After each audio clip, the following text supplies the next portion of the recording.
Hello and welcome to the War Report. I am your host Cyrus, joined by Quan. This is a show where we talk about NXT 2.0 and AEW Dynamite. How you feeling, Quan? You know what? The last couple of weeks, I ain't really feel like recording. This week, I feel like recording, man. I'm in a good mood tonight. I think it's going to be a good show. I think it was that strawberry moon, bruh, that happened yesterday, man. I really felt like that changed motherfuckers' mood because I would say 3 days ago, I was a ball of anger. I was very unhappy and very upset at the way shit was going. Especially it was like raining a little bit. I didn't get to do all my shit, but I feel great, man. I had an amazing day today. AEW couldn't even knock me down. Oh boy, one of those days when you get a raise. It's on the way, but I just feel Okay. great. No, outside of that, I just feel great. You know why? Because you've been running. You've been outside getting that sun. I did the joint Monday, and then so all my days off, I'm not gonna say when, but I do my run. I usually just do 2 days in a row, and then like for the rest, I don't do anything else until like I feel like it's a very inconsistent workout plan to have that many days off. But when I do that shit back to back, I feel fucking great. Yeah, 2 miles in 40 minutes, that feels fucking fantastic. wait till you start getting runner's high. Runner's high, that's the best feeling. It only happened to me a couple times, but every time I'm like, damn, this feels great. What is it? It's only been 2 weeks now, so my goal has only been like 2 miles, which is like a destination that I walk to and back to my house. Yeah, it might. I'm about to up that shit. You'll get there. You'll get there. I'm about to up it to 4. That 4 hours, 4 miles not that bad. It's not that bad, honestly. That's what I do. Yeah, so it's not that bad. Honestly, I might just my house destination, my house, and then go back and then like run it back. So it might end up being 6 miles, but like fuck it, we good. You know what I want to talk about real quick before we get into stuff, man. All right, what's up? So something that really grinds my gears. All right, go on. Go on. Haircut prices. Enough is enough. Look, gas is already $5. I don't know what it is out in Florida, but out here in Connecticut, it's damn near $5. All right. And now these haircuts. Remember when a haircut was like $20-$25 at most? Remember those days? Still for me. Shit. Let me tell you something. Shout out to my barber Junior, bro. Shout out to Junior, because man, look, $20. I can't find no barber out here for $20. Not where I'm at. When I went to LA for J5's wedding and I went to get a haircut, I think I spent $55. That's what my barber charging now. I had to switch up. So I'm out. I said, nope, I'm not doing this no more. No, I'm not doing this no more. I can. At that time, desperately needed a lineup. I just needed my haircut hella fresh for the wedding. If I was just in LA, yeah, you would have been all right. Nigga, I would have bummed it. Fuck it. Right. You would just throw a hat on, you would have been straight. Yeah. You know I mean? But yeah, shout out to my barber Junior. What's crazy is that last year I used to just pay $15, but I will always get a $20 bill. And then and then now it's just like, oh, it's $20 now. Now you just get the whole 20. I've been getting me and my barber 2 years going. You get haircuts at 2008 prices. Jesus Christ. I've been giving him just a straight 20 for 2 years now. Now that the haircuts cost $20, you're not getting a tip, bro. You're just not. You made it even. So like yeah, man, haircut prices is killing me. Gas is here. I think it might be like $4. It's only $4. It's like $4.90. It's like $4.90 out here right now. It's like $4.98 or something. It's getting there. And those getting rough for a lot of folks, man. I'm seeing them LA prices. Stay home, fellas. Nuts. They ain't got no kind of public transportation out there either. That's just bullshit. I know they stressed out. I seen that traffic. just stay home, fellas. But yeah, man, it's been a great week. Not even the dramas of pro wrestling can get me down. And so let's get into it. I can name 2 people who ain't having good weeks. To that right now. Jeff Hardy, man. Oh man. This story was like developing as I was like on a run, I think. This came around Monday, right? At the start of the week. Yeah, it was Monday. Yeah, it was Monday because he got arrested over the weekend, I believe. Mm-hmm. As soon as he got arrested, my first thought was, again. I was like, damn, you fuck. Yeah, that's where I was kind of like, come on, man. It just at this point, I won't even say I was like surprised. Also, for those who don't know, I'm disappointed. If you haven't like been following wrestling, you only listen to the podcast or something. I'm sure everybody's already heard it. But Jeff Hardy got arrested for a DUI in, I believe, in Orlando or somewhere around there, Jacksonville area, somewhere like Central Florida area. Yeah, Central Florida area. At like 9 in the morning on the highway swerving. Cop pulled up, draw with guns drawn. Whole wild scene. But yeah, he's been arrested. He's out on bail right now. On bond right now. So yeah, but man, I just like, damn, man, it's just like I'm not surprised. I'm just really disappointed. I'm like, come on, man, again. Mm-hmm. Like, what are we doing, man? And I think that a lot of people, like, we heard about this, and TMZ held it down, and then for people in that pro wrestling space, we're just like, where's our people? Where's our Fightfuls? Where's our Wrestling Inc? All that, like, where y'all at trying to get this story to develop? And they came out, just gave us the bare bones details, and then just said, hey man, Tony Khan not really trying to speak about it. Respect my dog privacy. And I was just like, dog, that's crazy. Y'all not gonna hold up to the fire, bro? I mean, we don't know how much they knew. I will say, I will give credit. Sean Ross Sapp did follow up once he got more information and kind of gave us a little more. But yeah, the coverage of it was kind of weird. Just in comparison to other, DUI situations we've heard before. Well, it was oddly slow. Yeah, it was weird how just kind of information didn't really come out like that for a minute. Tony Khan and AEW did release a statement later on after, according to Tony Khan, after they've gotten in contact with Jeff Hardy. Mm-hmm. He's indefinitely suspended and required to go to rehab if he wants to keep his job. And Jeff Hardy has agreed to that. So, he might go, who knows? He might go to jail for all we know, but mm-hmm. It's just, it's unfortunate, but I guess they had to do what they had to do. I mean, if this was me, I would have let him go. At this point, it's not even worth having you on the roster, but, Yeah, especially because neither of them niggas can go. But now that we are, we got all the formal stuff out of the way, what did we talk? What did I say, or what did we talk about when he initially got released and signed with All Elite that first time? I don't recall. What did you say? I was just saying, hey man, we need to be worried about this because AEW is kind of not that place to really like hold wrestlers to that fire and make sure they straight. We see Jeff Hardy bust his head. We see, Sammy Guevara busting their head. We see all these dudes getting concussions, and they still go out, do the thing.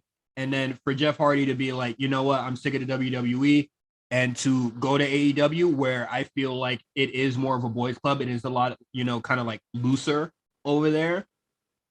I feel like Jeff Hardy needs that sort of like structure, to keep him on that straight path. And I feel like AEW was kind of just too fast and loose with how they do things over there. And then now we're here. And I hate that. I just feel like I was just like, okay, if WWE, I was actually hoping that WWE was in the wrong. And then he wasn't straight, or he was not on drugs. He was just having a bad time and he just wanted to walk out. Not approving of the walkout, but he just said, I'm done. Yeah, right. That's it. But now that it kind of throws that into like, you know, a different perspective or like a different wave. Um, and then, you know, Jeff Hardy gets cut, instantly signs with AEW. Matt Hardy instantly starts getting a push. That don't sit right with me, man. And if your brother was in a dark place, what makes you think that the solution is to help you get over? Mm-hmm. Like, I think we said it before. I think that he has a very like, I don't think he has like a decent support system. Like, say, you know, we know WWE has a racist history, blah blah blah, this and that. You know, whatever, you know, verbiage gets recited on the interwebs every fucking day. But it was just like they kind of kept him on the straight path, even with like that Sheamus storyline, the drunk thing. It was just like Jeff even said himself that he was comfortable with telling that story. Like he was celebrating sobriety in that sort of way. And then now we're here. Yeah, man. I honestly, I don't think Jeff needs to be around wrestling anymore. I honestly think at this point, wrestling itself is a trigger for him to, you know, use drugs and alcohol to cope with, you know, any kind of aches and pains and or, you know, pressures that he's going through mentally. And it's kind of become a pattern. Anytime Jeff Hardy's in kind of in a major spot, for example, you know, the first time in 2003 when he was kind of getting that singles push, and then 2008 when he was WWE champion, when the pressure was on, and then, you know, in TNA when he was running TNA and the pressure was on, and now this when you know, you get a big kind of push in AEW. Soon as he's about to get crowned with some gold. Yeah, it just seems like the pressure gets too much, and he starts, you know, using drugs. Soon as he was going to face Roman. So exactly. Soon as he's going to face Roman. Big positions. Yeah, and it just felt like, wasn't he Soul Survivor Series? Or am I bugging? Mm-hmm. I'm pretty sure he was, so. or he was close to it. So like that's what I'm saying. Like it seems like anytime a big push is about to happen, and the pressure going to be on him a little bit, it just seems like it kind of triggers him. So I just feel like I don't think he should be around that environment. I don't think his brother should allow him to be around this environment. At this point, it just seems like he needs to stay away. He needs to figure something else out. You know, if you want to keep doing music to get your creativity out, do that. But I just don't think wrestling's for Jeff anymore. I don't think he should be around it because clearly he can't live a healthy lifestyle while doing wrestling. And plus, also just out there and just from a wrestling standpoint, he looked terrible. Who Lord knows what if he was on any? I don't want to accuse him, but if he was on any substances during matches, he looked. Let's be honest, he looked off a lot of times. Mm-hmm. All 5 matches he's had in AEW, I would say all of them he looked kind of off, or I just like didn't know where he was at. Obviously, the Double or Nothing match, he was knocked out. Yeah, and then he's driving drunk to get his head scanned. That's crazy. Yeah, and you know, just even the whole head scan. There's a whole other issue with booking him in such a, you know, a match like a ladder match. If he was, you know, getting his head scanned, and that might be, did Tony Khan even know? You know what I mean? It was kind of like an independent thing that Jeff Hardy just didn't tell nobody that he had to go get his head scanned. Like, you know, I don't know. It's a mess. He shouldn't be in the ring. How do you not know that he's going to go get his head scanned? Or his, you know, an MRI or like his check. If that's true, I don't know. Yeah, like, you know, true or not, I'm not going to blame anybody, but I'm just like, but like, if that's the situation, big if, how the fuck you not know that? Yeah. Also, why does like I know he a grown man, but where the fuck is this man chaperone, man? Why was nobody there with him to like help him, you know, get there to his MRI? At least emotional support while he over there. What if he got some bad news? Especially if he had a suspended license, like they said in the TMZ report. Why is he even driving? License? How does he get a rental? the rental nigga said, "Oh my God, Jeff Hardy, man, I love you, bro. Your license expired." Whatever, man. That's fantastic, bro. I love you. I think I think Jeff just finds somebody to rent the car for him. Honestly, you know, even in WWE, I'm sure actually like going to the DMV. Yeah, I'm even in WWE. They're saying he was renting cars, so I'm sure he always has somebody around. Like, oh yeah, I'll get the car for you. It's all good, bro. Mm-hmm. You know. So I just hope he honestly, gets some help, man, and just really like stays away from wrestling and get some help.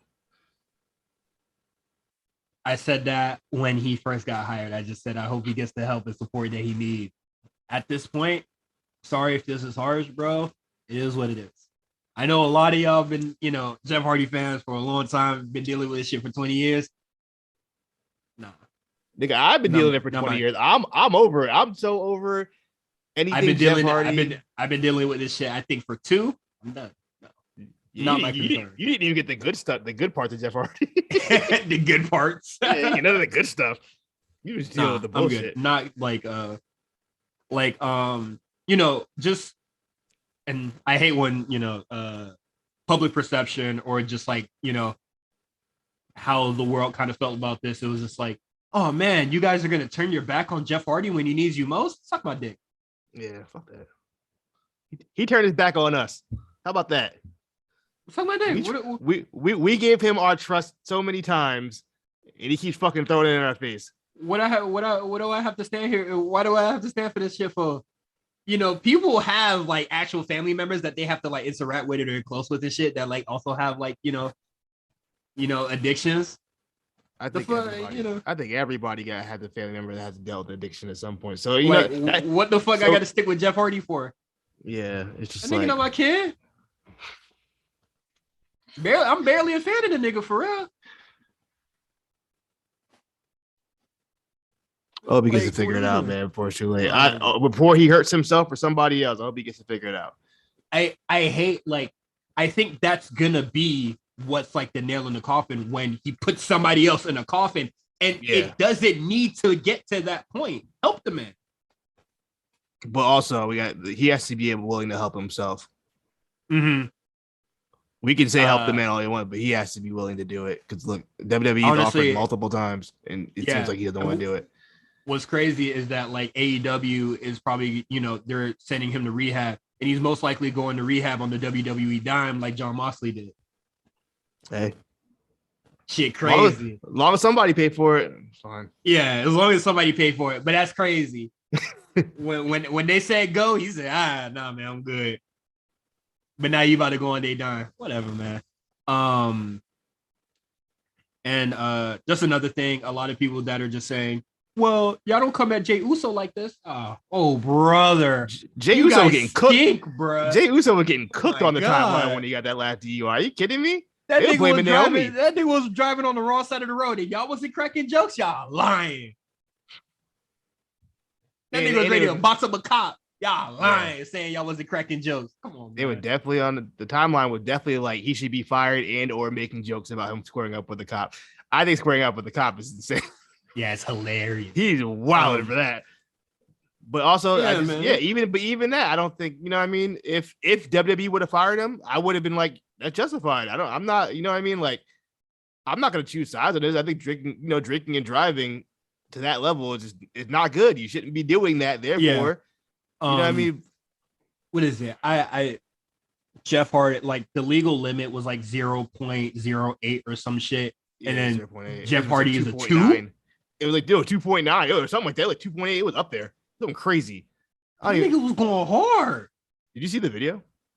No, I haven't seen the video. But that nigga was going hard, bro. Could have put the car in park. Come on, mind you, it was before noon. It wasn't even like midday yet, and he was that drunk. Drinking all night. Probably. Shit, crazy, bro. But another crazy turn of events. This shit happened goddamn also, like 2 hours ago. Also, not that surprising. Both of these weren't very surprising when I heard either of them. Yeah. Vince McMahon is under investigation for a mysterious affair. $3 million in shush money to be quiet fund. WWE board is investigating this, seeing like, what's going on here? Why is there just $3 million missing, man? So allegedly, Vince was out here fucking employees. What employee? We're not really sure. I believe I saw something about a paralegal or something. It could be more than one. I mean, something like that. But there have been rumors about Vince sleeping with employees for decades. Sorry, I'm a little stupid. What's the paralegal? I don't know. I was hoping you knew. Paralegal's like a I'm cutting that. Something court. I don't know. We need Stat Guy Grant. I don't know what paralegal is, man. I'm not legal over here. But I'm saying someone who assists lawyers in various legal capacities. So it's just like a lawyer assistant. But yeah, man, it's just like we've heard. If anybody's been a wrestling fan or been online has heard rumors about Vince, sleeping with employees or whatever. This is nothing new.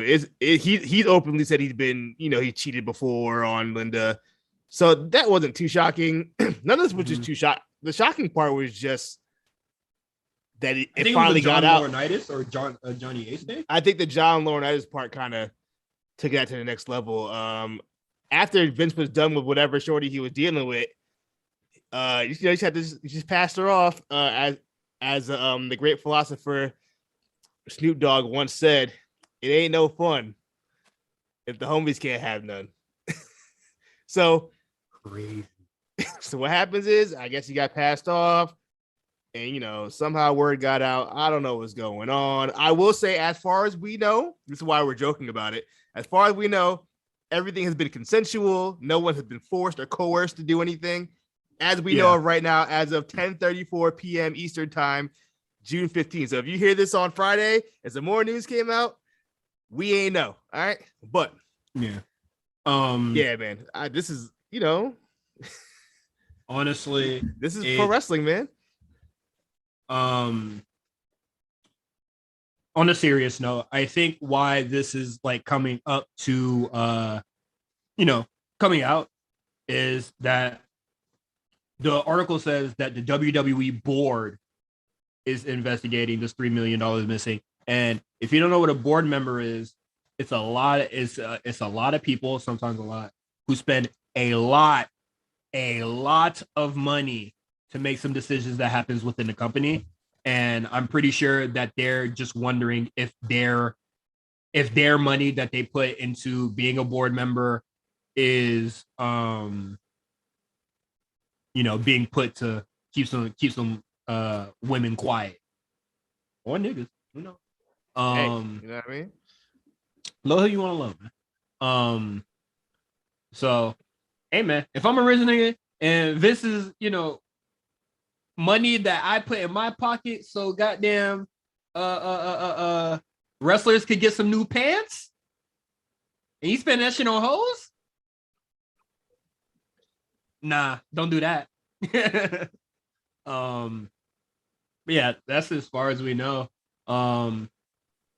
Any NDAs, just talking to Stat Guy Greg about it, it was just like, any NDAs or anything that comes out once this, federal court starts investigating, more details will come out. Right now, it's kind of just hush.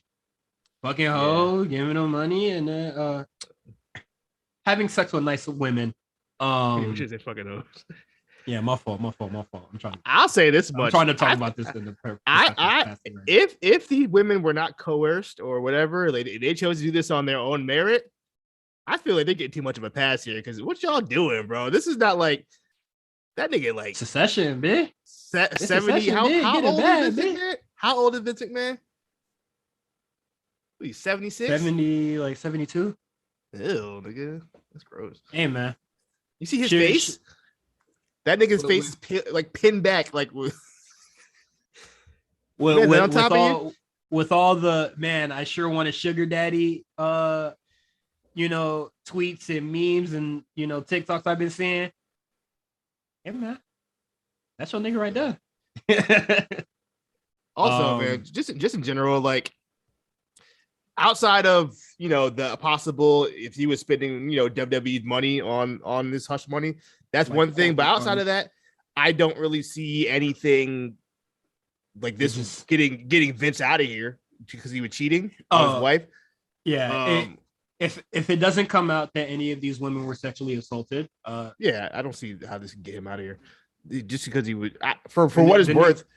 for what it's worth, I don't think him and Linda are together anyway. He damn near said it on the Pat McAfee interview that like, yo, he accidentally said my ex-wife. So I don't even think they're like, I mean, legally they're probably still together, but like they probably been separated. It's too expensive for a divorce. Yeah, So yeah, they're like 90 years old. What's the point of divorcing at that point? We already this deep in. Yeah, sadly, that's how that shit go. Linda probably fucking too. Who knows? What if you find out she ain't got it? She using her own money though. As of right now, there's not a lot of details. I will agree that if it doesn't come out that any of these women were, anything like that, they did anything illegal, just good. Even if like he was actually like embezzling or using like WWE funds, I'm sure they'll probably just reach a settlement with tens of motherfuckers that are on the shit, and then they get their bread back, and then they shut the fuck up. There might be some pressure to step down. Who knows? We'll see. That'd be interesting if this would took Vince out after everything that's happened, after steroids trial, and after decades of all the bullshit he's done. This is what takes him out. Cheating? What is this? The 1870s, bro? If cheating is the thing that takes him out, I'm gonna lose it, man. That's crazy. This nigga survived the steroid trial. Benoit's death. Owen Hart's death. Or that. What else? Possibly paying off the police for a murder. Possibly Jimmy Snooker's joint. Yeah, I mean the plane ride from hell. Other allegations that throughout the 80s and 90s that we've heard. I mean, if this is what takes him out, crazy. That just shows money talks in the end. No matter what, you can do anything else, but once you start fucking up the money, yeah. But yeah, that's our unprofessional reporting of the situation. Next, we got another individual allegedly acting unprofessional. Professionalism here. Thunder Rosa has been under a lot of scrutiny to I guess people perceive her match with Marina Shafir being Thunder Rosa sandbagging her, and I'll just say I don't think it's sandbagging. I just think they're not good. This is funny to me because well, first I saw like someone made like a little quick edit of like all the spots people were talking about that might have been sandbagging. Only one of them really like sandbagging. It was like the suplex where like it still might have been miscommunication. But like Marina literally just like deadlifted her up, which was really impressive on Marina Shafir's part. But other than that, the rest of it just was like bad communication. Neither of them knew what the fuck they were doing. And I know that exact spot because I think I messaged this or like in the group chat, and I was just like, man, can this motherfucker do a suplex right? Yeah, and so I was just like, whoa, okay. But Thunder Rosa said this is not true at all. Which I don't know what's worse. I don't know if you'd rather be accused of sandbagging or you're just that fucking terrible when people thought you were sandbagging. So like, what would you rather have? Reputation would you want to have? I just wouldn't address it because it's not true. But I think the spicy part was the person who tweeted it initially, Britt Baker, liked the tweet. So, more of that. It's just, I hope this Thunder Rosa shit ain't working out, man. I just don't know. I don't. There's just nothing like. I just feel like once any woman gets that title, it just kind of just goes down the drain. Like ever since, soon as Britt Baker took it off of Karashita, the car paint or like that fresh car smell, or our expectations was just not met. And it's now like with Thunder Rosa, it's not met. It's like when they grabbed the belt, like all their like everything they did was able to do good just goes away. Like it just drains their powers away from them or something. It's really incredible. And like now, I guess Tony Khan is trying to keep Thunder Rosa happy, so she's just gonna get a couple bullshit title defenses and then just pass it off to Britt. And we're gonna talk about that a little later. But I mean, I don't know, man. I like Thunder Rosa a lot, but I think that ever since getting the title, I don't know, man. Maybe the ego's too big, or they for sure think her and Britt Baker, whatever feud they got going on. Those are two individuals that are not as good as they think they are. Was Thunder Rosa in that match with Evil East where they kind of like got into like a real fight? Was that Thunder Rosa? Yes. Okay, I'm just saying there's been a pattern. That's all I'm gonna say about that. Hey man, this ain't the first time. And you know, Toni Storm is probably just gonna take this shit because whatever. She's just happy to be there, honestly. At this point, please put it on Toni Storm. That's fine. No, they're not gonna. How about me? If they put it on Toni, hey, Thunder Rosa, get out of here, bro. Yeah. Leave, bro. Just leave. Back it up. back to dark.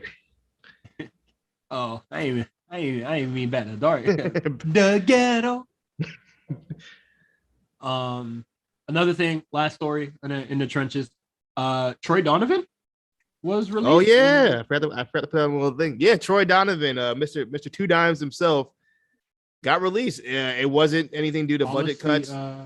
Yeah, we don't know what policy or what it was. It could have been anything, but he did go on Twitter to admit that he did make a mistake and that he'll come back. You know, minor setback for a major comeback. There's rumors that he might come back in a year. So whatever it is, I don't think it was too serious. Why in a year? I don't know. Maybe that's just like the shit till shit cools off. I'm not sure. I just saw like that. I'm sure somebody. Just let that boy detox every day. Get that bullshit out his system. But we don't even know if it's that. What if he was like selling merch or something like that on the side or some weird shit? Like, you know. If that's the policy he breaks. Oh my lord, that'd be crazy. That's hilarious. It could be anything, honestly. We don't know what it could be, but whatever it was, it was enough to say, "Oh shit, yeah, you're bugging. All right, you got to take a little time out, a little pow on the hand." Say, look, we'll call you in a year. Because I do think he has potential. I think him and what's the other dude's name? Stacks. they seemed all right out there from the 2 matches I've seen so far. Mm-hmm. They seemed all right. They seemed comfortable. But isn't it? I guess it's the wellness policy that's 3 strikes you're out, right? I don't know the rules of the wellness policy anymore. I'm not really sure.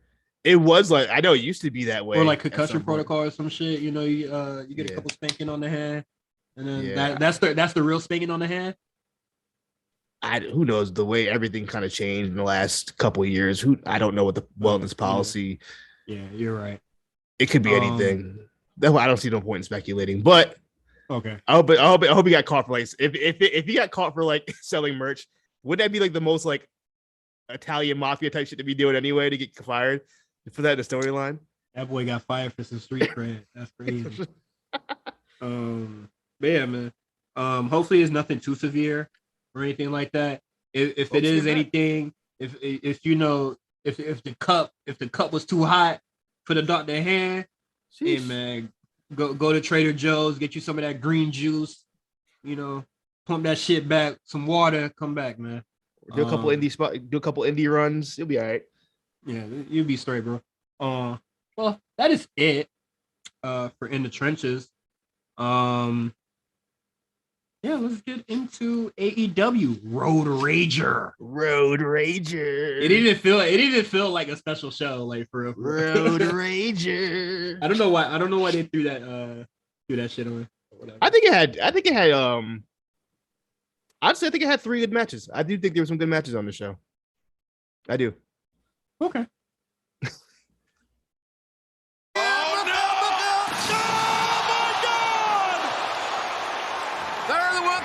Tables. The double-decker bus just crashed. He was that close of retaining the titles. Look at this crash. Unbelievable.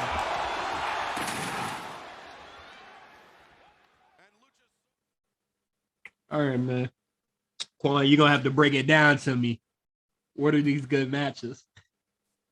Okay. As much as I dislike this guy, not a big fan. I think Dax Harwood and Will Ospreay had a pretty good match. It wasn't barn burner like that, but it was a good match. It was a good match. Only one point in the match I didn't like when they did the little Will Ospreay no sell shit back and forth offense. I hate that shit. But outside of that, fine match. Yeah, I agree. Agree, disagree? You're with me? No, that's cool. I think this was a much better showing for Will Ospreay than the match on Rampage I didn't really care for that six man. Did you watch that at all or no? No. No. I thought this match was just A-okay, perfectly fine. Like you said, that one spot just shitty, whatever. I don't think it was going to be the usual heat that we get from Dax Harwood, because I don't think Will Ospreay has ever seen a Bret Hart match. So he didn't know, he couldn't pick one to copy. So he just did his usual shenanigans and bullshit. So I mean, yeah, that was cool. What was the second good match? Hair versus hair. It was better than I expected. I'm not gonna say this, but I gave it a 3.5 out of 5. That near fall really got me. That shit got me. They got me good with that one. I for sure, when I saw that, I looked at the screen and I screamed, "That was 3! Fuck out of here!" they got me good on that one. That was a really good near fall. I would say this match is pretty good as well. It's a fairly tamed Jericho match, despite all the shenanigans that usually goes on in his normal matches nowadays. But the finish is absolutely what took me out, because I was just like, man, y'all been beating Santana and Ortiz ass for months and months and months. I can't get a win, man. And no, you could have just beat the nigga clean. Like, why did it have to be shenanigans involved? We gotta get Sammy back. I didn't like that. So the finish was Sammy dresses Fuego del Sol, interferes in the match. I thought that was also stupid. Yeah, I feel like this is once again Jericho trying to leech on to any kind of heat he can find. Dog. Sammy Guevara got away from him and became the most hated man in AEW, bro. And Jericho said, come back. Can't have that. Can't do that. What's the meme when homeboy pulls Superman by his cape? Hey, come here real quick. Where you going? Oh, you're a successful young talent. Jericho pull you by your cape. He don't want you to fly, bro. That shit's crazy. And then Jericho comes out later on tonight for the Moxley and Tanahashi segment, and he has Tay Conti with him now. And then he says some shit like they can have sex whenever. And I was like, oh, you're a cuck, bruh. A cuck, bruh. He said we are, how they were the late sex guys? Well, this is late sex trio. And he was like, they're so sexy they can have sex whenever. And I was like, ew, gross. You are a cuck, bruh. You are a cuck, bro. That was so fucking corny. Nasty word. And then to honestly get it out of the way, because I didn't feel like anything was truly important was said. Moxley is just yelling into the microphone as he normally does, just reiterating everything that we heard literally in a vignette that they played before this segment. Yeah. He's beaten, Yuji Nagata, Kenta, Ishii, Suzuki, yada yada, to get to Tanahashi. And then he came out there and said it again. And then what is Tanahashi's retort? Jericho comes out. and then Tanahashi just tells him to shut up. As he should. That's it. Why are we wasting Tanahashi's time, bro? I want to know why we needed 2 Jericho segments within the first 40 minutes of the show. I don't think we needed all that. That seemed a little unnecessary. Aren't you not feuding with Santana and Ortiz and Combat Club and all that shit? I thought Eddie Kingston was your op, bro. Why are you here?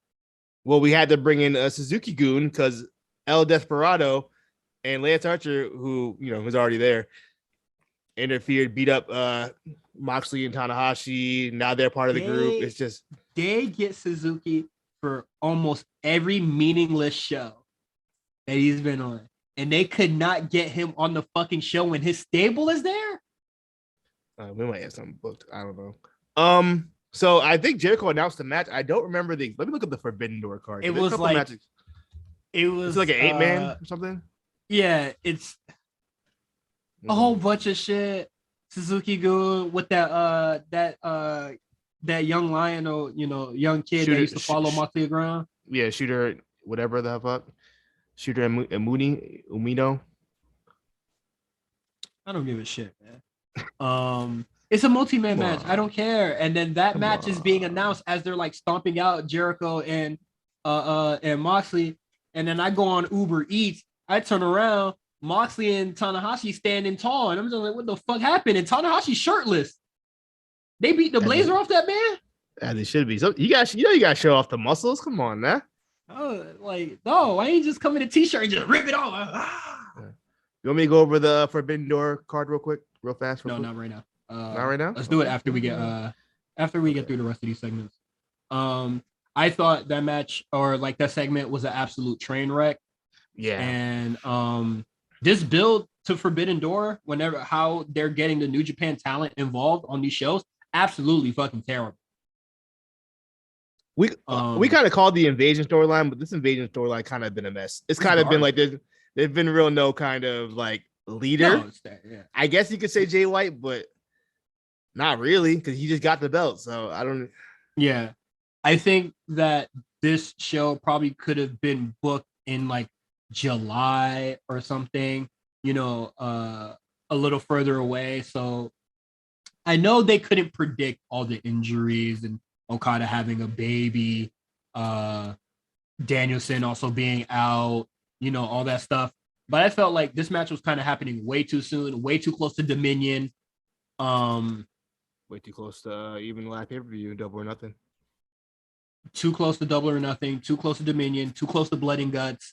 Like, why isn't this happening in like September? Like, give it like some space or something, like happen in the fall or some shit. Well, I don't think they can do September because that's when G1's going on, right?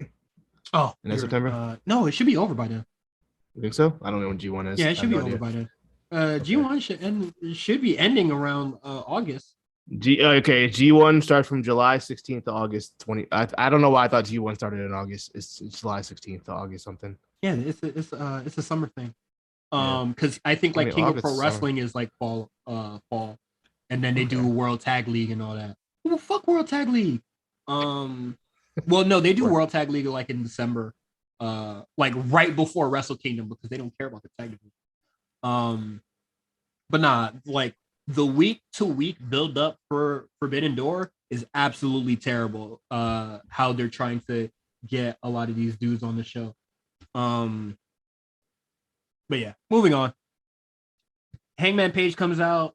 Him and Adam Cole literally have the segment that they had last week where they go back and forth, call each other stupid, blah, blah, blah, this and that. But this time, the only twist is that the IWGP champion actually comes out this time. I felt like Okada was supposed to come out last week and they didn't rewrite the segment. And they just let it happen. But Jay White comes out, tells Hangman Page to basically go fuck himself. And then Jay White tells Adam Cole to go fuck himself. And this segment here blows my mind because Jay White, Adam Cole is talking a lot for another man or another wrestler. Very manager-like. He's talking a lot for Jay White.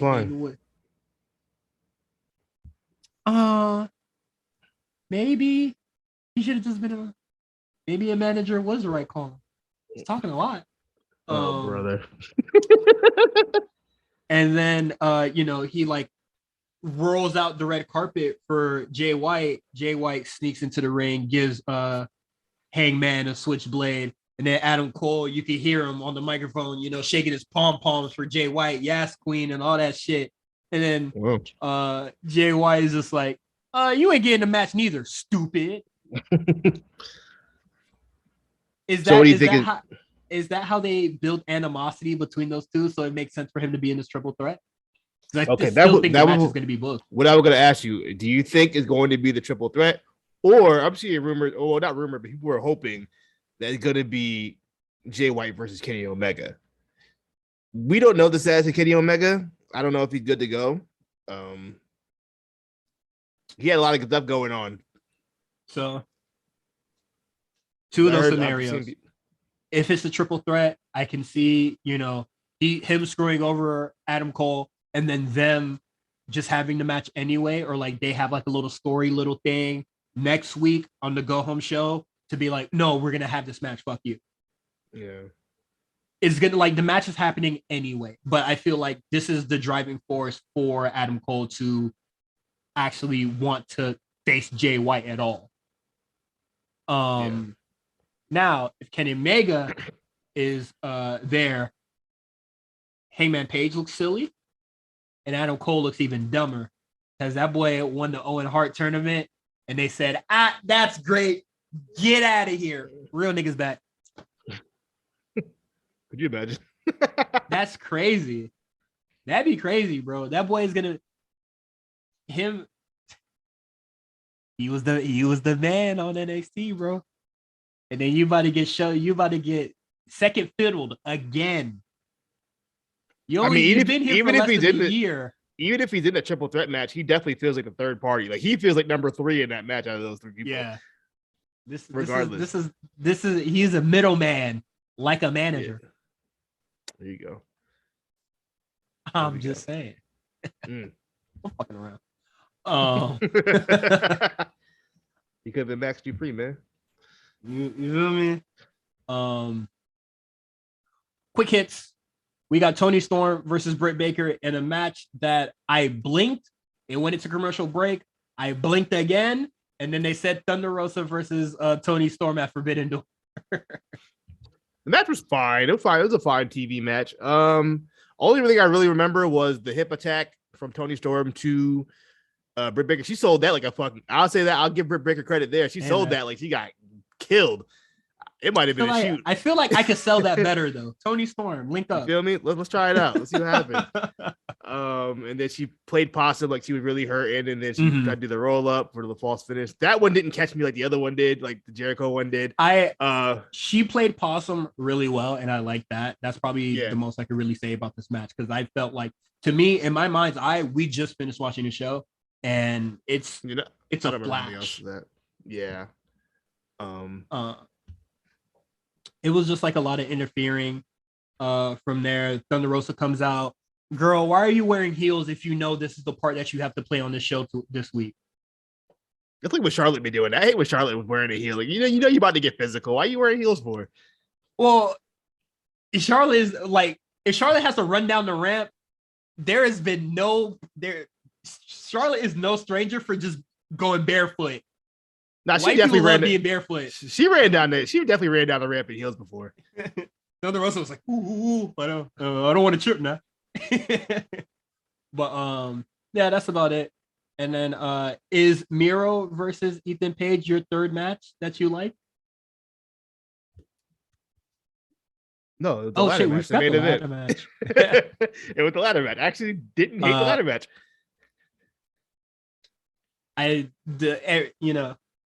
The ladder match was, damn, that nigga went through a table. Damn, that nigga went through the table. Damn, that nigga went through the table.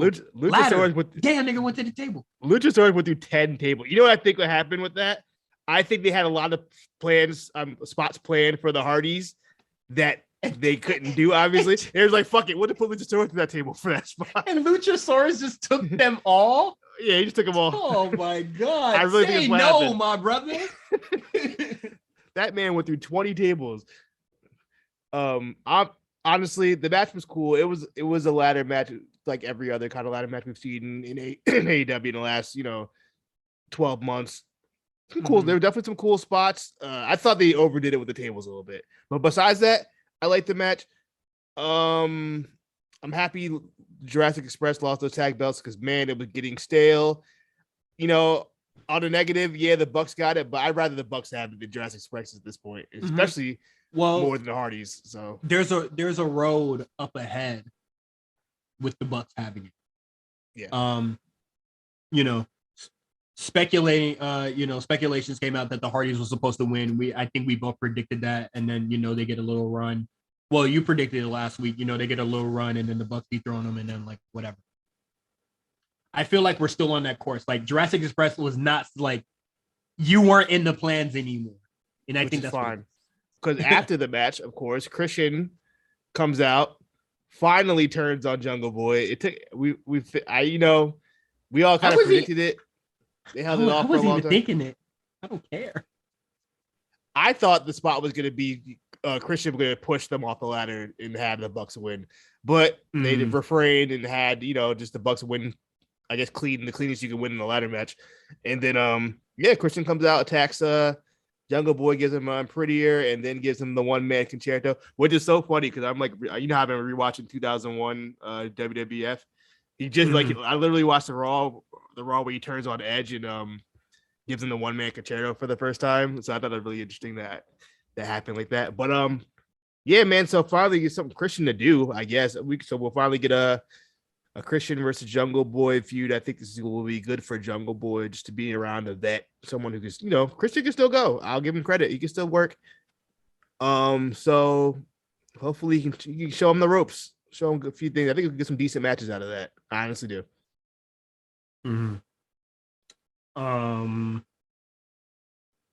Yeah. I'm just like, we get Christian versus Jungle Boy, right? You know, we get singles Jungle Boy again. Does he finally grow in those set of matches with Christian? We'll have to see. I hope so. Like, are these matches going to be good? Like, is he going to improve? I think if you're in the ring with Christian, I think you'll be all right. We gonna see, man. Christian wrestling damn near 30 years. You better. Drewski hands, man.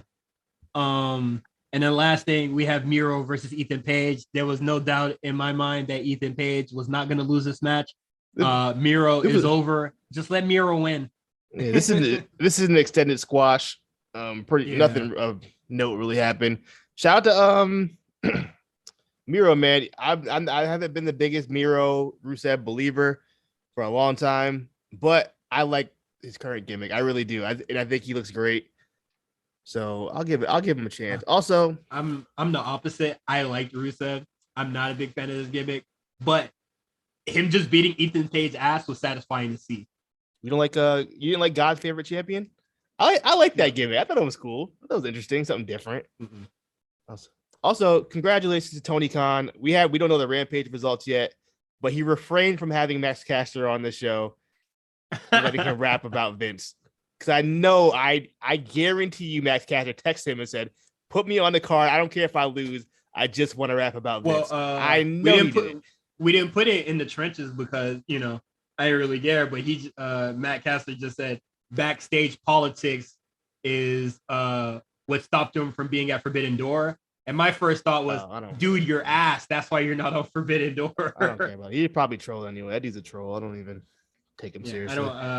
And then he tweeted like some rap that didn't even rhyme. So I was just like, yeah, man, you have no talent, bro. This is why. It is what it is. Don't care. That is it for AEW. We're gonna move on to NXT 2.0. And now the finishing touches possibly on the night. Welcome to NXT.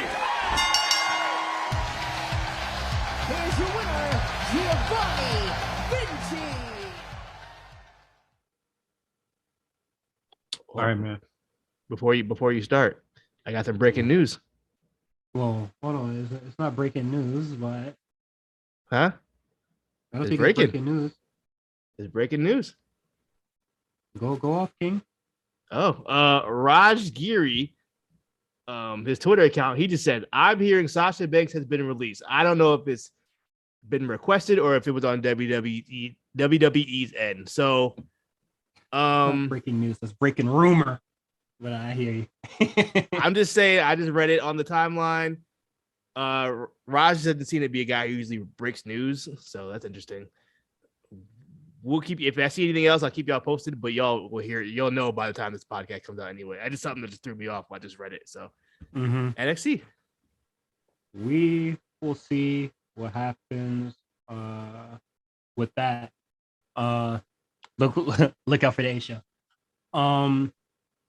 NXT 2.0, man.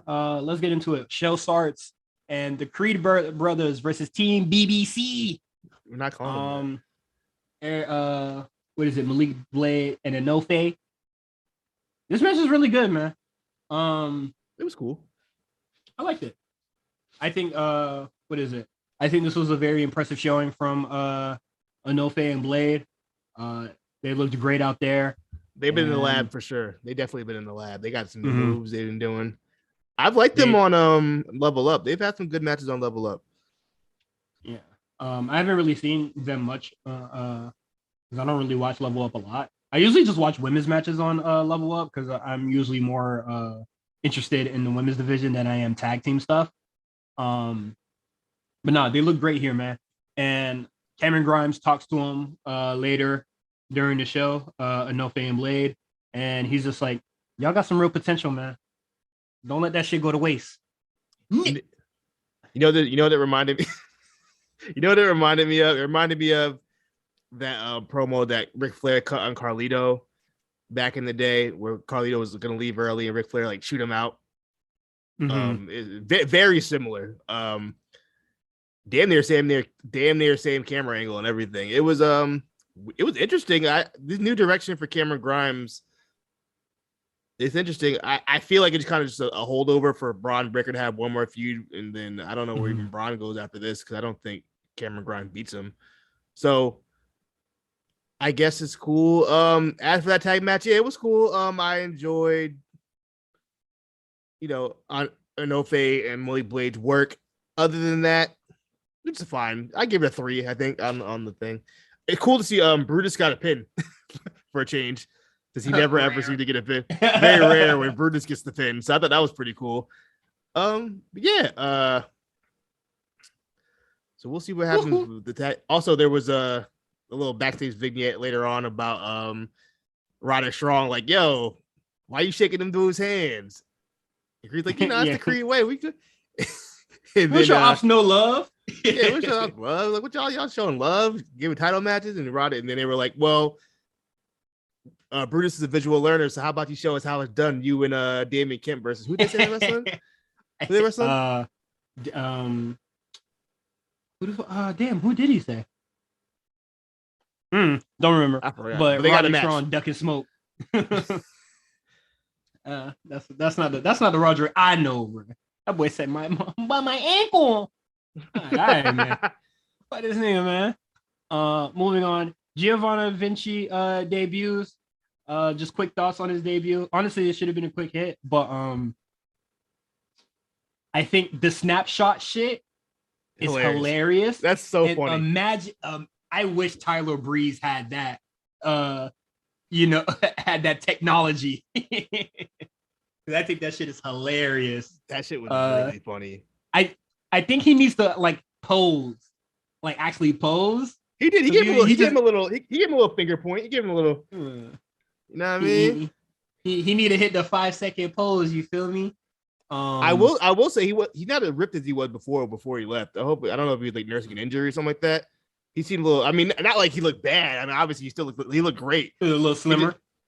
He just looked a little more like put on some muscle. Not as cut. He wasn't as cut because like when him and when they were tag champions, him and Fabian Aichner, they were both cut like crazy. So I don't know. Maybe he was, the cycle is off. I don't know. Whatever type of time he's on. The cycle is off. Hey, man. I don't know the off-season cycle. You know what I mean? But he saw what happened to Troy Donovan. He's like, hold on, let me slow down. Let me slow down. But that nigga made it hot. But I knew what it was when I saw Guru Raj out there. Quick little You know what's funny? What killed me was Vinci was doing his thing, doing his entrance, and you could see Guru Raj just laughing. Like, this shit is hilarious. And I was just like, I feel you, bro. The snapshot shit took me out, bro. It's funny. That was funny. I genuinely laughed at that. He looked good out there, by the way. You know what he might be of? Very much Cesaro like. That man is Cesaro Jr. all the way. Even like the way he wrestled. That man is Cesaro Jr. I hope more comes from that. But next, moving on, we have Cora Jade, Roxanne, and Indy Hartwell. They defeat the 3-headed snake that is Toxic Attraction. I need this to end Toxic Attraction. I'm not saying break them up, but the title reigns of Toxic Attraction needs to end with these three. These three need to be the next women's champion. So do you want Indy to be the women's champion? Yes, I need all three. No more Toxic interest Attraction. in that. I have no interest more in that. Toxic Attraction with the gold. I'm tired of Toxic Attraction with the gold. I'm done. The way that these three motherfuckers look at out there, they look like hope. And I need my dreams to come true.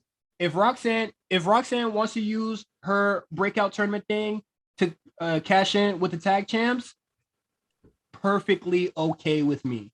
I wouldn't like that. If it's not Indy, well, it can't be Roxanne if it ain't Indy. Why can't it be Roxanne? She ain't ready for no title, bro. We thought Braun wasn't ready for the title. At least I did. Yeah, you're bugging. At the I time, for sure ain't think that. He was like 4 matches in. I was like, there's no way he need to get this title.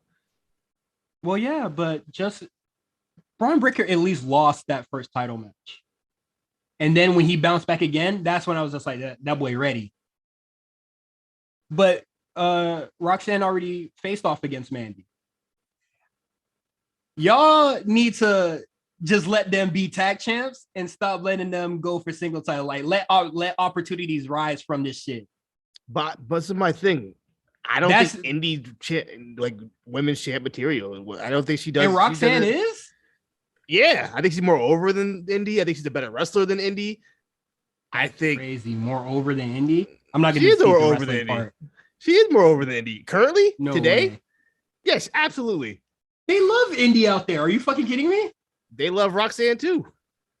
Possibly more. They can go pop for pop, and you know what? They could go pop for pop with each individual title. Indy don't even have a character. What is she? She's just there. What's Roxanne? She's a gamer. I'm young. she's a young gamer. Fuck out of here, bro. It's more than Indy. Oh my god. I was a wrestling fan. That's the character, bro. Her and Cora Jade got to fight for that. What is Indy doing? Indy lost it all. So why would I want her to be champ? She fighting for her final chance. She ready to eat, nigga. She's fighting for a job. Exactly. She lost everything, bro. Getting that championship is what it's gonna ease the pain.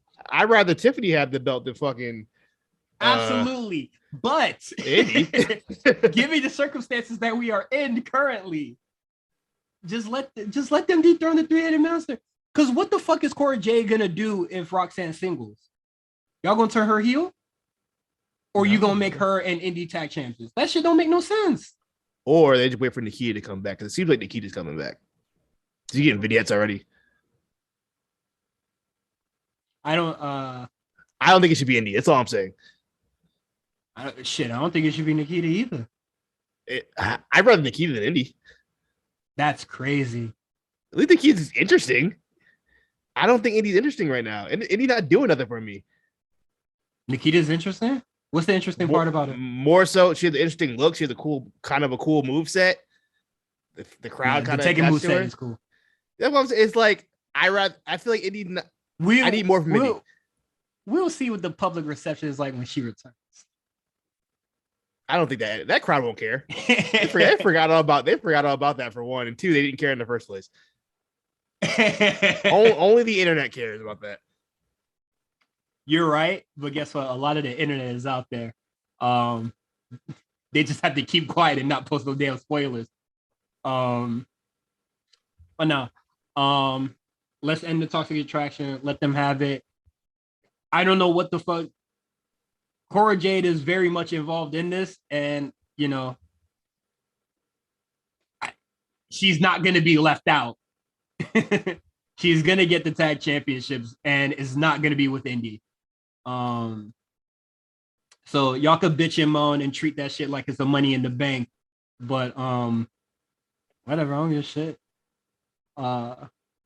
It'd be like, you remember when Otis had that shit, the Money in the Bank, and then he said that he was gonna tag in for the tag shit, and the creator said, "Who the fuck this nigga think he is?"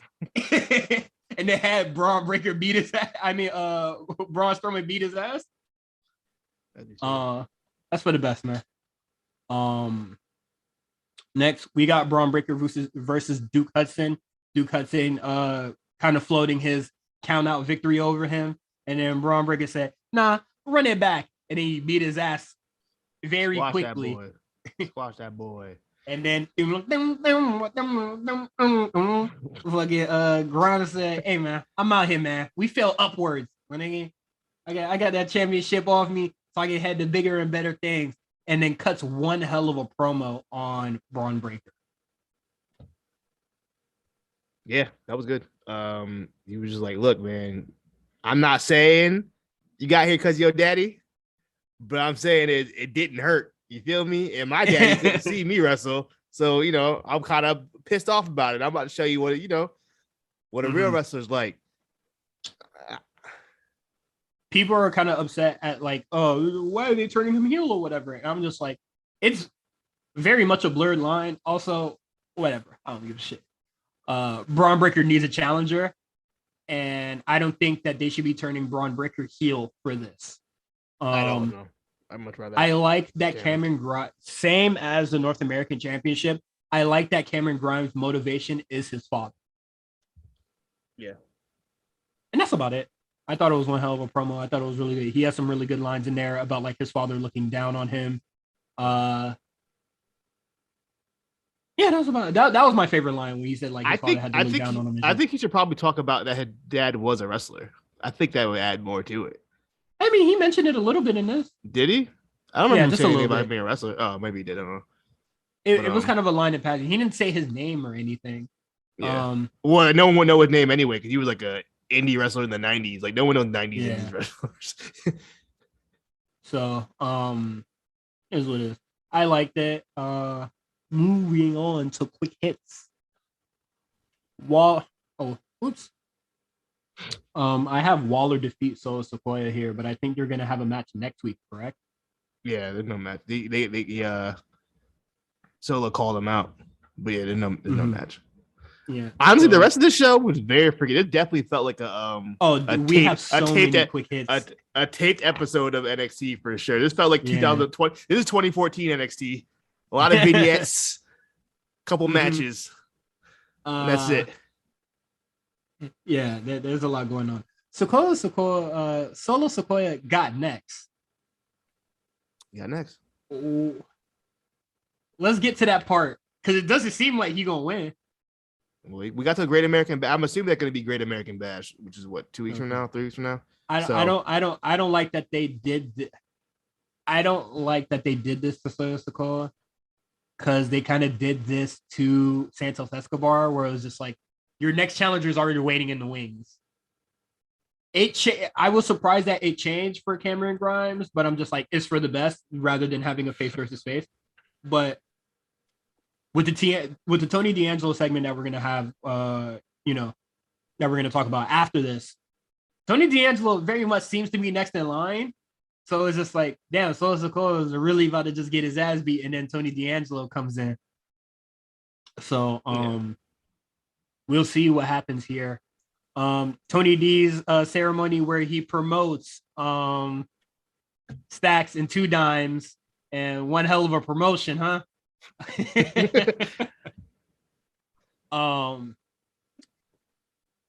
He just it's another one of those long, boring mafia ceremony segments that he has. I thought it was so boring.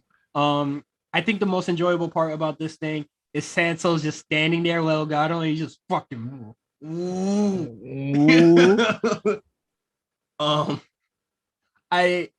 the watches that he gives to Stacks and Two Dimes, were those Elgato Del Fantasma's watches?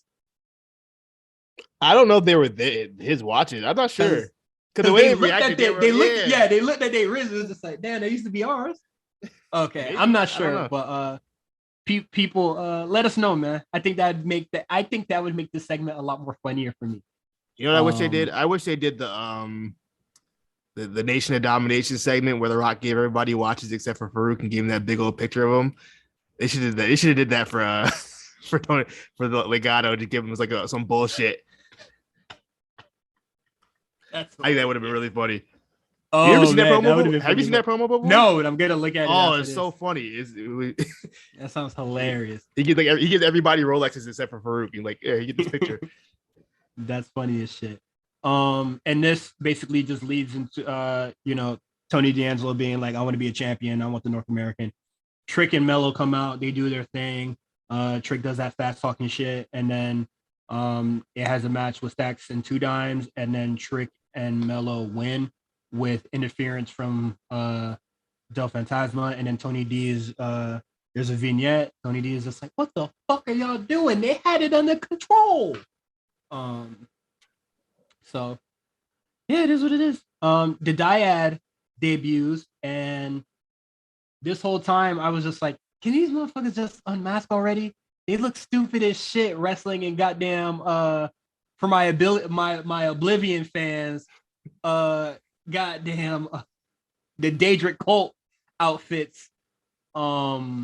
I was just like, these niggas look stupid, bro. That seemed dangerous. How they wrestled in that? There's no way they had no kind of peripheral vision at all. There's no way they could see from this side. Yeah, I feel like that's why that match was like fairly tame. But I was just like, Are you gonna do the thing where you pull the hoods down and then reveal yourself, or you're gonna do it at the end of the match? Because as soon as they started wrestling with that shit still on, I was just like, can the match fucking end so y'all could unmask? And then they walked out still with the hoods on, and I'm just like, I don't care. Just show us who you are, bro. I'm not invested when you wrestle in these fucking grimace outfits. I think from the finish of the match, we kind of figure out who it is, though, because they do the same finisher that Grizzled Young Vets do. So, I mean, it just seems kind of like it's obvious. Let's just get over it. Let's get it over with. To take these masks off.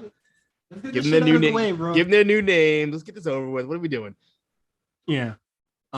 Next, we got Apollo Crews turning into Luke Cage. Beating up Joe Gacy in the Denny's. This was I was expecting the homeboy from What Would You Do to come out after the end of it, like.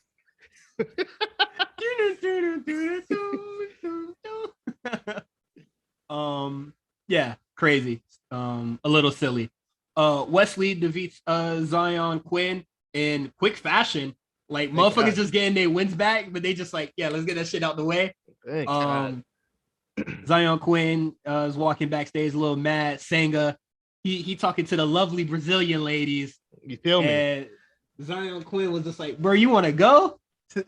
Senga stood up and the shorty stood up with him. I said, yo, you about to get beat up by 3 fine motherfuckers.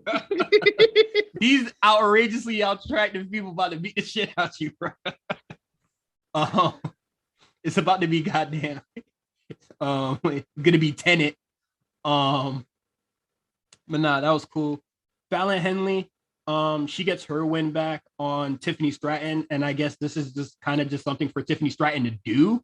But I was just like, she didn't really need to lose, bro. She did not need to lose that match at all. There's no need for that. Shawty, bro. Why are we doing this? Especially since she just lost the final. She needed a win. You know what I mean? I don't know why Fallon Henley needed this.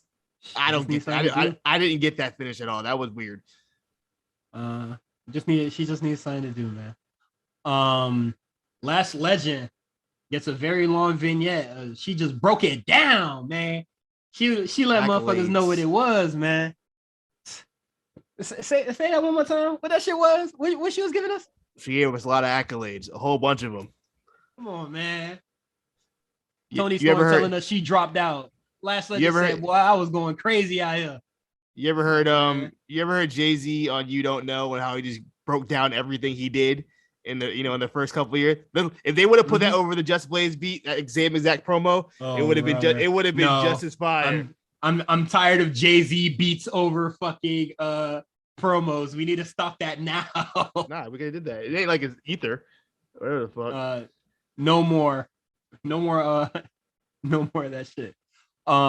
I think the funniest thing to drop this week is shout out to Brie Bosa, bruh. Dropping the bass boosted material girl to the pose off that happened on Raw.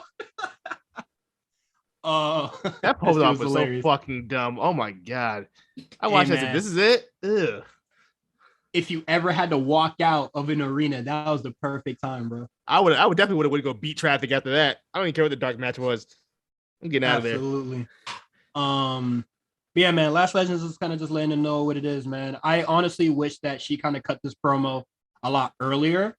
But her and Abba Fire, I think that's going to be great. That's great for her.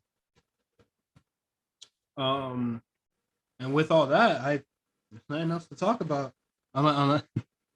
Unless that rumor came true in like the 10 minutes. The timeline going crazy as you would expect. Sean Ross Sapp says he had not heard anything confirmed just yet. So he said usually if someone's released, they will confirm it when he asks. He said nothing has changed as of this afternoon when he asked. So we'll see. Everyone's saying Sasha Banks is going to go to Hollywood, even though she was on Mandalorian for about 2 episodes and said 3 lines. But not here nor there. We'll see. I hope she doesn't go. I would like Sasha Banks back in WWE. But if she requested her release, because I don't think WWE would release her. I think she either she requested it and they were like, fine, you can go. I can't see them letting her go though, unless like she asked. But I mean, who knows? What is it? Twitter's doing its thing. Spaces is active over a rumor. Oh, see my phone. It is what it is. Hey man, stop the Twitter Spaces, man. Get out of there. Also, wrestlers, nothing good's happening on the. Also, wrestlers, stop talking to teenage girls, man. What y'all doing, bro? Cut that shit out. AJ Gray. Stop talking to fans, man. Yeah, well, I mean, look, AJ Gray, don't do that. Fuck out of here. That nigga cook. Fuck that nigga, bro. Yeah, fuck that nigga, bro. Any other wrestlers? She said she's 17 like 80 times, bro. And he was just like, dog. Oh damn, you're a real person. You're a loser, bro. Shorty got me. Shorty had me blocked, and I knew she was 17 years old. We ain't even ever interacted, so I know damn well he knew she was 17 years old. I ain't trying to hear that shit. Nasty ass nigga. All y'all nasty. Y'all gross. Indie wrestling, GCW. I'm putting all y'all in there. I don't even if y'all. Y'all nasty. The whole crew, the whole collective. Mm-hmm. Yeah, man. So that is it for us. You can subscribe to us on Patreon, patreon.com/the A Show RNC. You can follow Quan on Twitter at the Comeback Spot on Twitter. You can follow me, Cyrus, at Cyrus on TWR. We have the amazing charity fund to get these kids to WrestleMania. The wrestling club that takes place in like a Brooklyn elementary school. Just kids just being in a healthy space, just watching pro wrestling. I think that's fantastic. Get those kids to Mania, man. LA, let's get it rocking. When are they doing that big old podcast with Black Wrestling and Black Announcement? Do we have a date for that? June 16th. Which So is tomorrow, Thursday, so it'll be by the time the public hears this, it'll be already out. Tap into that. Time. Shout out to Black Wrestling Pod and shout out to the Black Announce Table. If we're gonna be barred off from the rooms, we'll just make our own room because I don't feel like being in spaces all day with y'all neither. You don't want to be on You don't want to be on 6-hour spaces on a Tuesday afternoon. Absolutely not. I'd rather do anything else. Hey, that spaces was going for a long time. Niggas really don't have jobs. It started out with AJ Gray, the AJ Gray thing, and then just these are spark notes. The AJ Gray thing started, and then people that I feel like that are probably close to AJ Gray, they came in and tried to play both sides, and then some people with Fightful came through, and then made an ass of themselves. And then the people they do a Spotify wrestling podcast. I saw one of them at Wale Mania. I don't know what their name is, but they also came and made an ass of themselves. And then by the time I finished doing all my errands for that day, everybody was just talking about Jeff Hardy for hours. What a wild week. It's been a wild week in wrestling, man. This is like y'all, it's hell of a week. It was a Tuesday, bro. Y'all lunch breaks be 4 hours or what? Maybe I ain't got lunch break. You feel me? I work from home. I work from home, so I had time to listen to these people talk. It's like, damn, y'all want to go outside, bro? Hit up LinkedIn. Man. It's a nice day out. Shit. But yeah, that is it from us. Tune in to the Black Wrestling Black Pod Connect. Please Get those kids to Mania, man. Show some Yeah, love. man. Anything you can. Any dollar counts, man. We're trying to get these kids out. When I get paid, I gotta do it when I get paid. But I'm gonna put some money on there too. But yeah, man. Yeah, man. That's it. We'll see you guys next week, man. All love. If you're not a patron, hopefully to see you on the Patreon next week. Peace out.